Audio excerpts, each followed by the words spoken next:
दोस्तों नमस्कार, ये है मार्गदर्शन फॉर सिविल सर्विसेज। मैं अनुराग चौधरी। दोस्तों आज की वीडियो में प्रस्तुत है LT grade, TGT, PGT, government inter college प्रवक्ता, गवर्नमेंट डिग्री कॉलेज, उच्चतर शिक्षा असिस्टेंट प्रोफेसर और नेट जेआरएफ भूगोल के लिए महत्वपूर्ण प्रश्नों का अभ्यास सेट, जिसमें हम भारत की प्रमुख सिंचाई एवं बहुउद्देशीय परियोजनाओं के संबंध में महत्वपूर्ण प्रश्नों को सॉल्व करेंगे। दोस्तों ये वीडियो विभिन्न परीक्षाओं के सामान्य अध्ययन के भारत के भूगोल खंड के लिए भी बहुत ही उपयोगी है। तो आइए शुरू करते हैं आज का प्रैक्टिस सेट।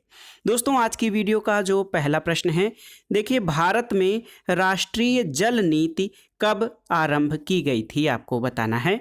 ऑप्शन है 2014, 2012, 2018 या 2016 में।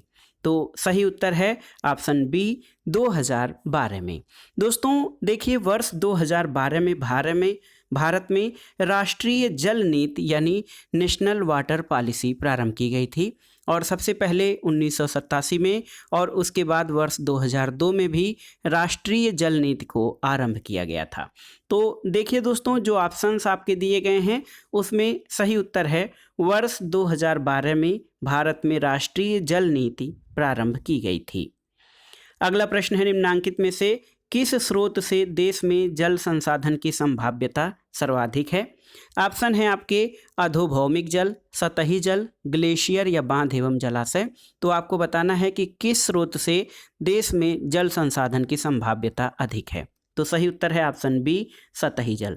दोस्तों दिए गए विकल्पों में से जो सतही जल है देश में जल संसाधन की संभाव्यता सर्वाधिक है और एकीकृत जल संसाधन विकास रिपोर्ट 2019 के अनुसार भारत में वर्षा के माध्यम से प्राप्त कुल जल उपलब्धता प्रतिवर्ष 3,880 बिलियन क्यूबिक मीटर है और भूवैज्ञानिक और अन्य कारकों के कारण उपयोग करने योग्य जल की उपलब्धता प्रतिवर्ष 1122 BCM यानी बिलियन क्यूबिक मीटर तक सीमित है, जिसमें 690 बिलियन क्यूबिक मीटर सतही जल है। अगला प्रश्न है दोस्तों भारत में नहर सिंचित क्षेत्रों में कृषिगत भूमि का लवणीय भूमि में बदलने का मुख्य कारण क्या है। ऑप्शन है अत्यधिक पशुचारण, उर्वरकों का अत्यधिक प्रयोग, अत्यधिक सिंचाई या फिर गहन कृषि। तो सही उत्तर है अत्यधिक सिंचाई। दोस्तों भारत में जो नहरों से सींचा जाने वाला क्षेत्र है उसकी कृषिगत भूमि का लवणीय भूमि में बदलने का मुख्य कारण अत्यधिक सिंचाई करना है। अत्यधिक सिंचाई करने के कारण जल लग्नता और मृदा की उर्वरता में कमी की समस्या भी उत्पन्न होती है और जो सामान्य भूमि है वो लवणीय मृदा में बदल जाती है। अगले प्रश्न पर आते हैं दोस्तों, महात्मा गांधी जल शक्ति परियोजना भारत के किस राज्य में स्थित है, आपको बताना है। ऑप्शन है केरल, तमिलनाडु, कर्नाटक या गुजरात।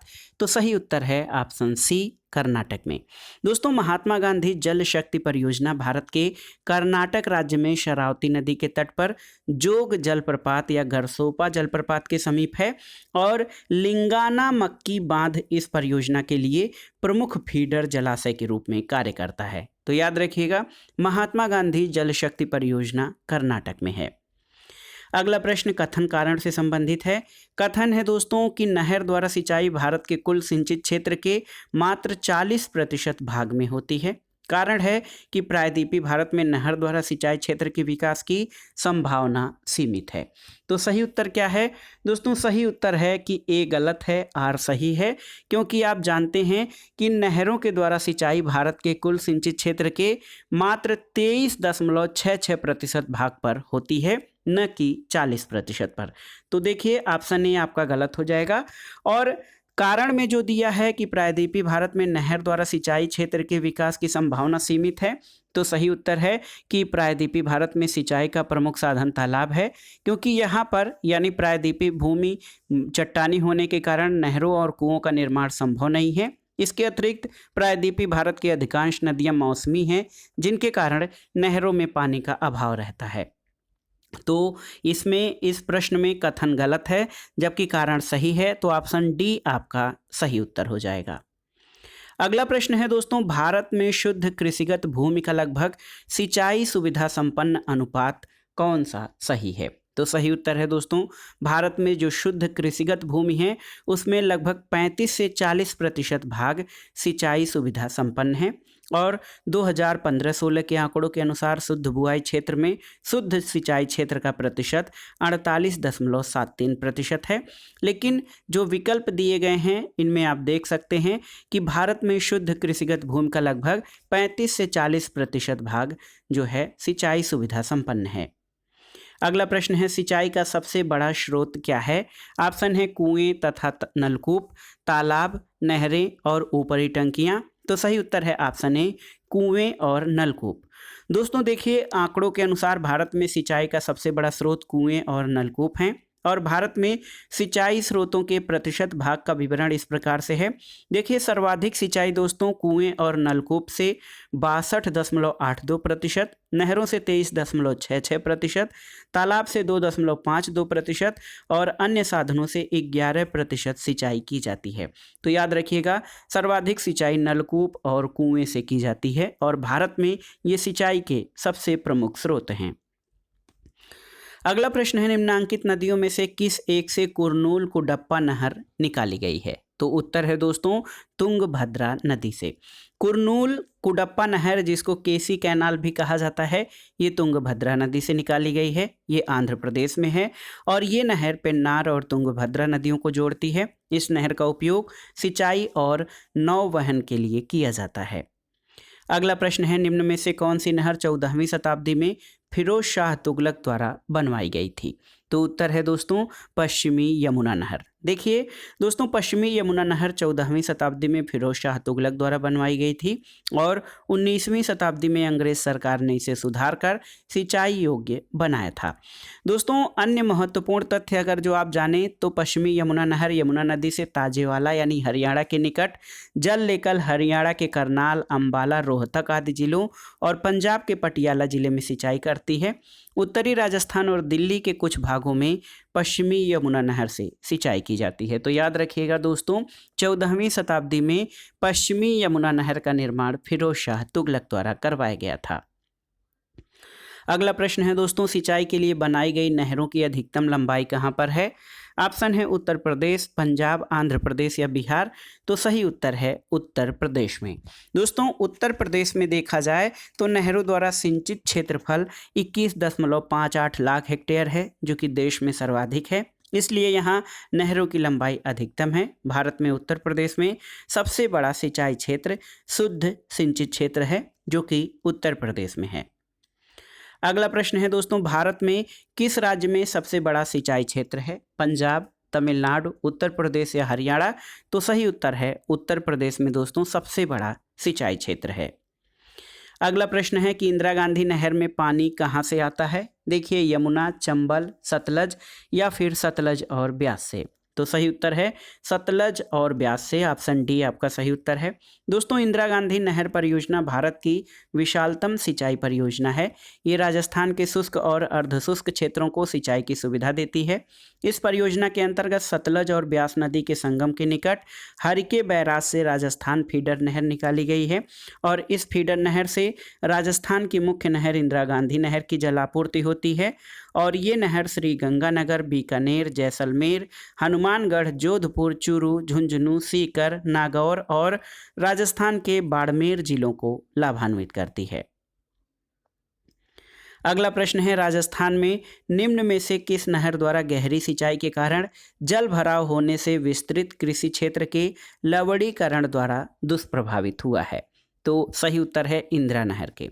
दोस्तों, राजस्थान में इंदिरा नहर द्वारा गहरी सिंचाई करने के कारण जल भराव हो जाने से विस्तृत कृषि क्षेत्र लवणीकरण के द्वारा दुष्प्रभावित हुआ है और ऐसे क्षेत्रों में जहां पर नहरों द्वारा अत्यधिक सिंचाई की जाती है वहां सामान्य भूमि लवणीकरण के कारण प्रभावित होती है। अगला प्रश्न है, भारत की प्रथम जल विद्युत परियोजना का निर्माण किस नदी पर किया गया था? तो सही उत्तर है दोस्तों, भारत की प्रथम जल विद्युत परियोजना का निर्माण दोस्तों देखिए ये दार्जिलिंग के पास सिद्रापोंग में प्रथम जल विद्युत गृह का काम शुरू हुआ था। तो यहाँ पर देखिए कि कावेरी नदी पर, गोदावरी नदी पर, गंगा नदी पर या उपर्युक्त में से कोई नहीं।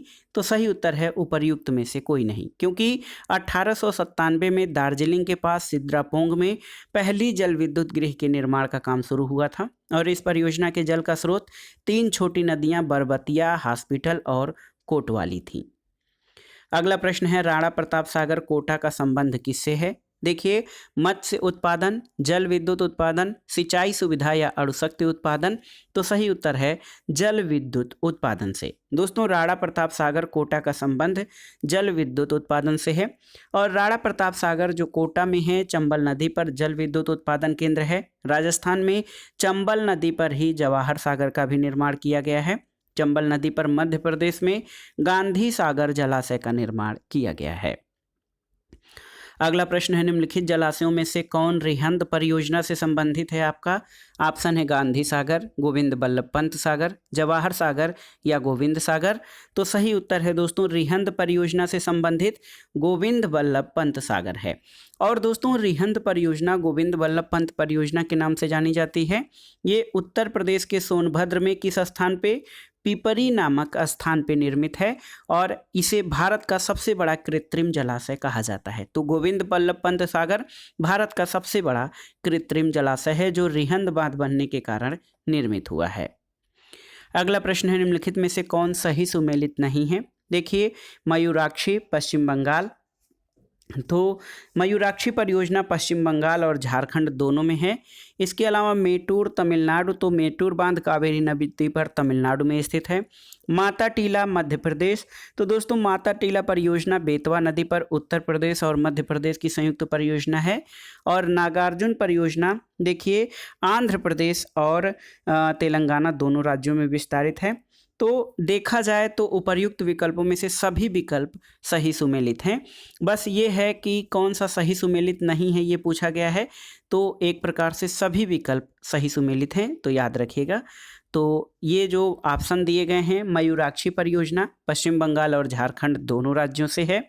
इसके अलावा दोस्तों मेटूर बांध कावेरी नदी पर तमिलनाडु में है। माता टीला परियोजना बेतवा नदी पर उत्तर प्रदेश और मध्य प्रदेश की संयुक्त परियोजना है। और नागार्जुन आंध्र प्रदेश और तेलंगाना दोनों राज्यों की संयुक्त परियोजना है। अगला प्रश्न है दोस्तों सूची 1 का सूची 2 से सुमेलन करिए और दिए गए कूट से सही उत्तर का चयन करिए। इसमें नदी और उनसे संबंधित परियोजनाएं हैं। महानदी पर दोस्तों हीराकुंड बांध निर्मित है।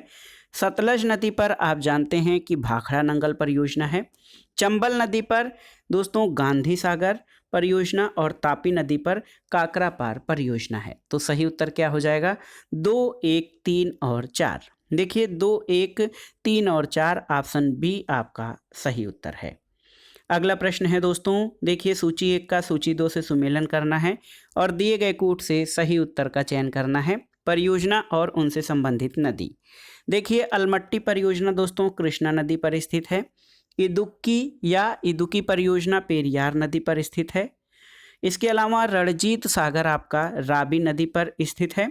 और उकई परियोजना गुजरात में तापी नदी या ताप्ती नदी पर निर्मित है। तो देखिए 3, 4, 2 और 1 ऑप्शन हो जाएगा आपका सही। तो देखिए ऑप्शन ए सही सुमेलित है। 3, 4, 2 और 1 ये सही सुमेलन हो जाएगा। अगला प्रश्न भी दोस्तों सूची 1 के सूची 2 से सुमेलन से ही है। देखिए पोचमपाद परियोजना। तो पोचमपाद परियोजना गोदावरी नदी पर है। सही मिलान ए का तीसरा हो जाएगा।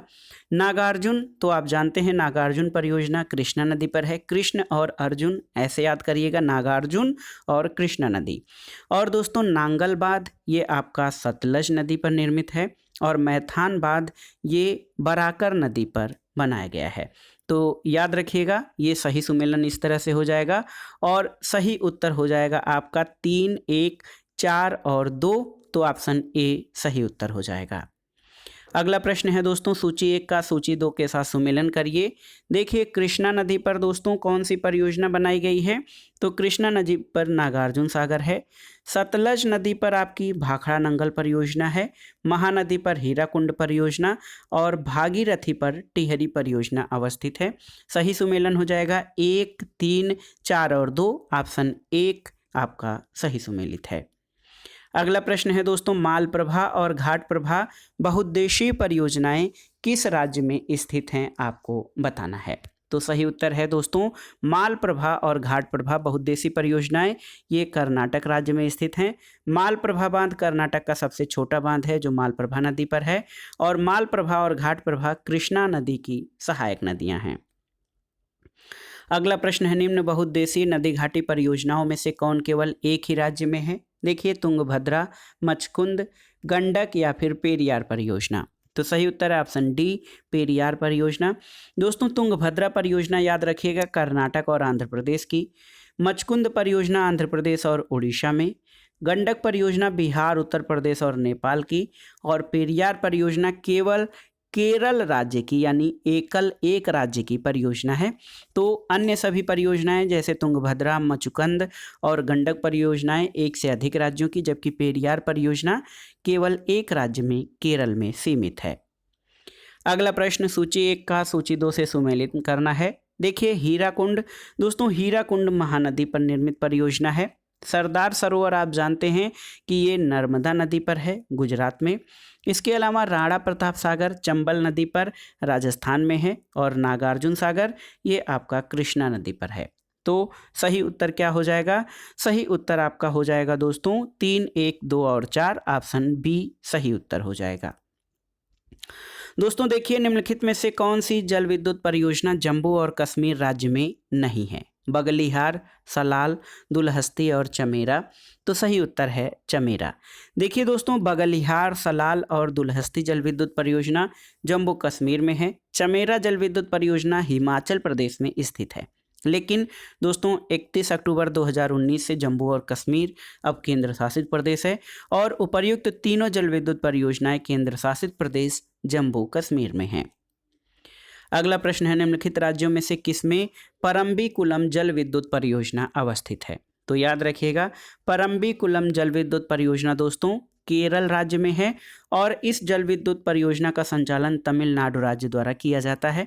ये जल विद्युत परियोजना केरल राज्य के पश्चिमी घाट के पलक्कड़ जिले में परम्बिकुलम नदी पर स्थित है। अगला प्रश्न है, कौन सी नदी घाटी योजना एक से अधिक राज्यों को लाभान्वित करती है? देखिए, चंबल घाटी परियोजना, सलाल योजना, रामगंगा योजना या हीराकुंड योजना। तो सबसे पहले देखते हैं दोस्तों चंबल घाटी परियोजना। तो इस घाटी परियोजना से राजस्थान और मध्य प्रदेश लाभान्वित होते हैं। चंबल नदी पर निर्मित चंबल परियोजना राजस्थान और मध्य प्रदेश की संयुक्त परियोजना है। इसके अलावा दोस्तों देखिए, चंबल नदी मध्य प्रदेश के महू के समीप जानापाव पहाड़ी से निकलकर इटावा के समीप यमुना से मिलती है। इसके अलावा दोस्तों रामगंगा परियोजना, इससे भी उत्तराखंड और उत्तर प्रदेश दोनों राज्य लाभान्वित होते हैं। और सलाल जल विद्युत योजना के अंतर्गत जल विद्युत या जो गृह बना है उससे एक से अधिक राज्य लाभान्वित होते हैं। तो इसमें देखा जाए तो सारी नदी घाटी परियोजनाएं, चाहे चंबल घाटी परियोजना हो, सलाल योजना हो, रामगंगा योजना हो या हीराकुंड योजना हो, सभी राज्यों सभी परियोजनाओं से एक से अधिक राज्य जो हैं वो लाभान्वित होते हैं। तो सही उत्तर इसमें से कोई भी ऑप्शन सही नहीं होगा, क्योंकि सभी जो भी ऑप्शंस में दिए गए हैं नदी घाटी परियोजनाएं, इनसे एक से अधिक राज्य लाभान्वित होते हैं। अगला प्रश्न है दोस्तों, देखिए बहुत ही महत्वपूर्ण है, बरगी बांध परियोजना का संबंध किससे है आपको बताना है। तो सही उत्तर है दोस्तों, बरगी बांध परियोजना नर्मदा नदी पर है, ऑप्शन बी आपका सही उत्तर है। ये जबलपुर के पास है। यह एक बहुउद्देशीय बांध है और इसके जलाशय में मत्स्य पालन, पर्यटन उद्योग को बढ़ावा दिया गया है। बरगी डाइवर्जन प्रोजेक्ट और रानी अवंतीबाई लोधी सागर परियोजना इस बांध पर विकसित की गई दो महत्वपूर्ण सिंचाई परियोजनाएं हैं। तो याद रखिएगा, बरगी बांध परियोजना नर्मदा नदी पर स्थित है। अगला प्रश्न है दोस्तों, कोयना जल विद्युत परियोजना कहां पर है? तो सही उत्तर है महाराष्ट्र में दोस्तों। कोयना जल विद्युत परियोजना जो है कोयना नदी पर कोयना बांध बनाकर किया गया है, और यहाँ से भारत के बड़े जल विद्युत शक्ति गृहों में से ये बहुत ही महत्वपूर्ण है, और ये परियोजना महाराष्ट्र के सतारा जिले में स्थित है। यहाँ से जल विद्युत उत्पादन किया जाता है। अगला प्रश्न है, तुंगभद्रा परियोजना सिंचाई सुविधा और जल विद्युत प्रदान करती है किन राज्यों को? तो उत्तर है आंध्र प्रदेश और कर्नाटक को। दोस्तों तुंगभद्रा परियोजना आंध्र प्रदेश और कर्नाटक को सिंचाई और जल विद्युत सुविधा प्रदान करती है, और आप जानते हैं कि तुंगभद्रा परियोजना तुंगभद्रा नदी पर बांध बनाकर स्थापित की गई है। तुंगभद्रा कृष्णा नदी की सहायक नदी है। अगला प्रश्न है दोस्तों, तिलैया बांध जिस नदी पर निर्मित है उसका नाम क्या है? तो सही उत्तर है बाराकर नदी। दोस्तों, झारखंड के कोडरमा जिले में बराकर या बराकर नदी पर तिलैया बांध बनाया गया है। बराकर जो है ये दामोदर की सहायक नदी है। अगला प्रश्न है, टिहरी बांध किसके संगम पर स्थित है? आपको बताना है। तो उत्तर है भागीरथी और भिलांगना। देखिए BBT याद रखिएगा, भागीरथी और भिलांगना नदी के संगम पर टिहरी बांध आपका स्थित है। तो याद रखिएगा दोस्तों, टिहरी बांध परियोजना का निर्माण भागीरथी नदी पर भागीरथी और भिलांगना के संगम से थोड़ा आगे उत्तराखंड के टिहरी जिले में किया गया है। और इस परियोजना का मुख्य उद्देश्य भागीरथी और भिलांगना नदियों के अतिरिक्त जल का संचय कर जल विद्युत उत्पादन करना और सिंचाई और बाढ़ नियंत्रण करना है। अगला प्रश्न है दोस्तों, टिहरी बांध योजना का सबसे बड़ा लाभ क्या है? तो उत्तर है टिहरी बांध परियोजना का सबसे बड़ा लाभ भारी मात्रा में जल विद्युत की प्राप्ति करना है। अगला प्रश्न है, कौन सा युग्म गलत है? देखिए, भाखड़ा बांध सतलज नदी पर, ये आपका सही सुमेलित है। सलाल परियोजना चेनाब नदी पर, सही सुमेलित है। दामोदर घाटी परियोजना दोस्तों गंगा नदी पर, सही सुमेलित नहीं है क्योंकि ये दामोदर नदी पर स्थित है। हीराकुंड परियोजना महानदी पर, सही सुमेलित है। तो सही उत्तर आपका हो जाएगा, कौन सा युग्म गलत है? तो ऑप्शन सी आपका गलत युग्म हो जाएगा। दामोदर घाटी परियोजना गंगा नदी पर नहीं बल्कि दामोदर नदी पर स्थित है। दोस्तों, झारखंड और पश्चिम बंगाल में दामोदर नदी पर विस्तृत परियोजना दामोदर वैली परियोजना है। इस परियोजना को अमेरिका की टेनेसी परियोजना के आधार पर विकसित किया गया था। और दामोदर घाटी परियोजना भारत की प्रथम बहुउद्देशीय परियोजना है जिससे सिंचाई, बाढ़ नियंत्रण, पेयजल आपूर्ति, जल विद्युत उत्पादन, नहर परिवहन और पर्यटन कई सारे लक्ष्य सिद्ध होते हैं। अगला प्रश्न है दोस्तों, दामोदर घाटी परियोजना के प्रमुख उद्देश्यों पर विचार कीजिए और दिए गए कूट से सही उत्तर का चयन करिए। तो दोस्तों, दामोदर घाटी परियोजना से देखिए कौन कौन से लक्ष्य प्राप्त होते हैं।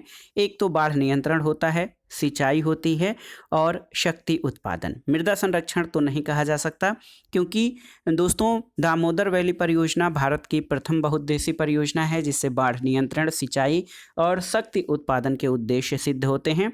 तो ऑप्शन बी आपका सही उत्तर हो जाएगा। अगला प्रश्न है, निम्न युग्म में से कौन सा सही सुमेलित नहीं है? कोयना महाराष्ट्र में सही सुमेलित है। नागार्जुन आंध्र प्रदेश में सही सुमेलित है। टिहरी बांध उत्तर प्रदेश में सही सुमेलित नहीं है क्योंकि टिहरी बांध भागीरथी और भिलांगना नदियों के संगम पर उत्तराखंड में स्थित है, यूपी में नहीं। और हीराकुंड बांध ओडिशा में स्थित है। तो दोस्तों, सही सुमेलित युग्म नहीं है, ये टिहरी बांध उत्तर प्रदेश में नहीं बल्कि उत्तराखंड में स्थित है। अगला प्रश्न है, निम्नलिखित को सुमेलित कीजिए और दिए गए कूट से सही उत्तर का चयन करिए। माही परियोजना दोस्तों देखिए ये बनकबोरी जो है क्षेत्र में स्थित है, माही परियोजना। इसके अलावा फरक्का बैराज पश्चिम बंगाल में स्थित है। नर्मदा, तो दोस्तों नर्मदा नदी पर सरदार सरोवर बांध स्थित है। और दामोदर घाटी मैथान बांध दामोदर घाटी में है। तो सही सुमेलन हो जाएगा आपका क्या? सही सुमेलन हो जाएगा 2, 1, 4, 3। ऑप्शन देख लेते हैं। 2, 1, 4, 3 का ऑप्शन है आपका ऑप्शन सी। अगला प्रश्न है दोस्तों, नर्मदा परियोजना विवाद से कौन सा राज्य संबंधित नहीं है? ऑप्शन देखिए, मध्य प्रदेश, गुजरात, महाराष्ट्र और राजस्थान सभी संबंधित हैं।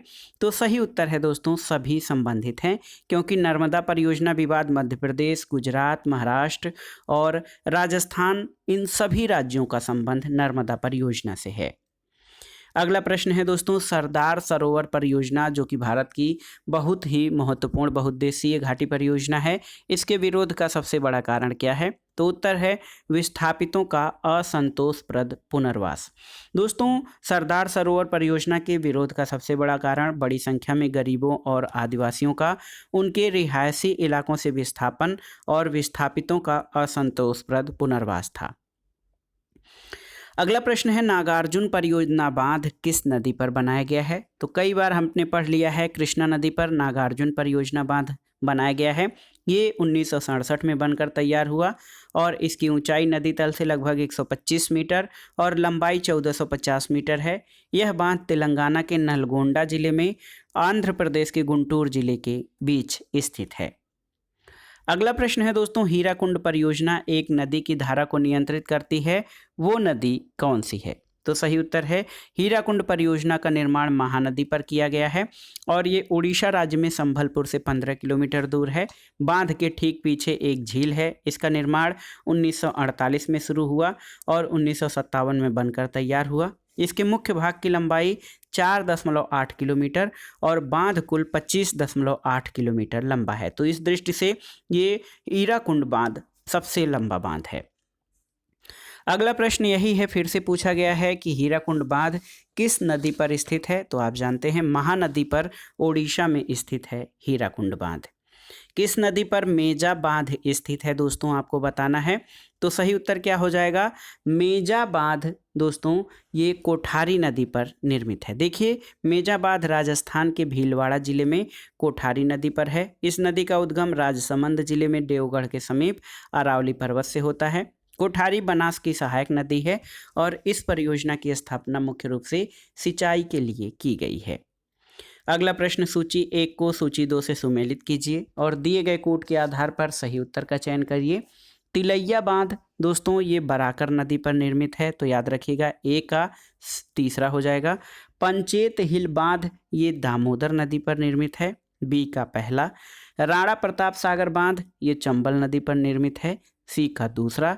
और माता टीला बांध ये बेतवा नदी पर स्थापित है। तो 3, 1, 2 और 4 सही उत्तर ऑप्शन ए आपका हो जाएगा, ये सही सुमेलन हो जाएगा।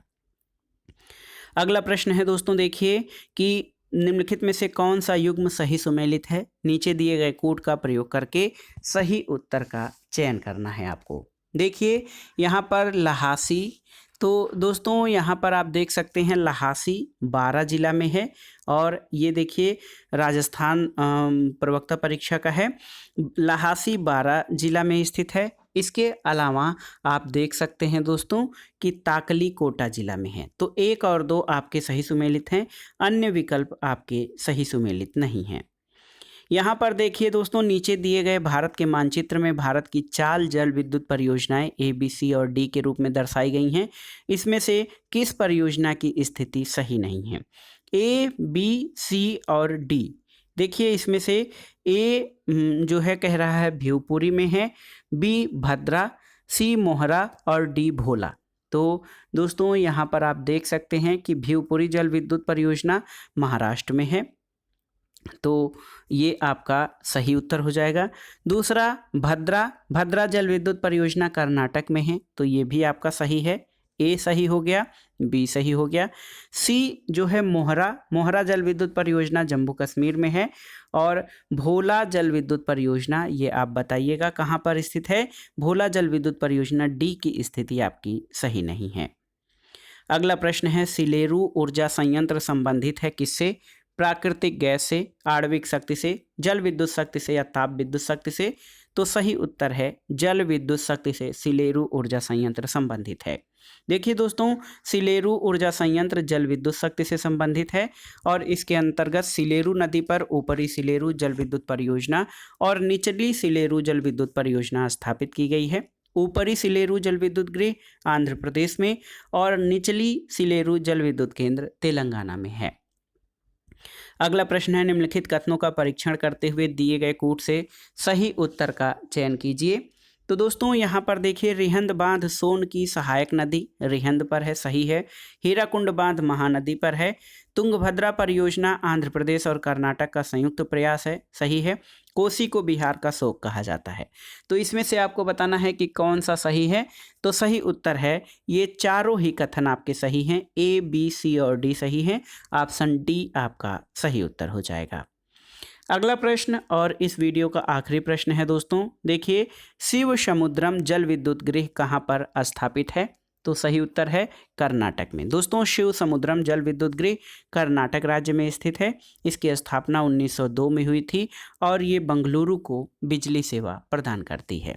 तो दोस्तों ये था आज का प्रैक्टिस सेट। इसमें आपने प्रीवियस ईयर्स पेपर्स में पूछे गए TGT PGT LT grade government inter college प्रवक्ता गवर्नमेंट डिग्री कॉलेज परीक्षाओं में जो प्रश्न भारत के भूगोल के अंतर्गत सिंचाई और बहुउद्देशीय परियोजनाओं से पूछे गए थे उनको आपने सॉल्व किया और ये प्रश्न आपके आगामी परीक्षाओं के लिए भी महत्वपूर्ण हैं, तो इनको तैयार करना बहुत ज़रूरी है। वीडियो आपको कैसा लगा हमें कमेंट बॉक्स में ज़रूर बताइएगा। वीडियो को लाइक करें, शेयर करें और इस चैनल मार्गदर्शन फॉर सिविल सर्विसेज को सब्सक्राइब करें। वीडियो देखने के लिए धन्यवाद दोस्तों, नमस्कार।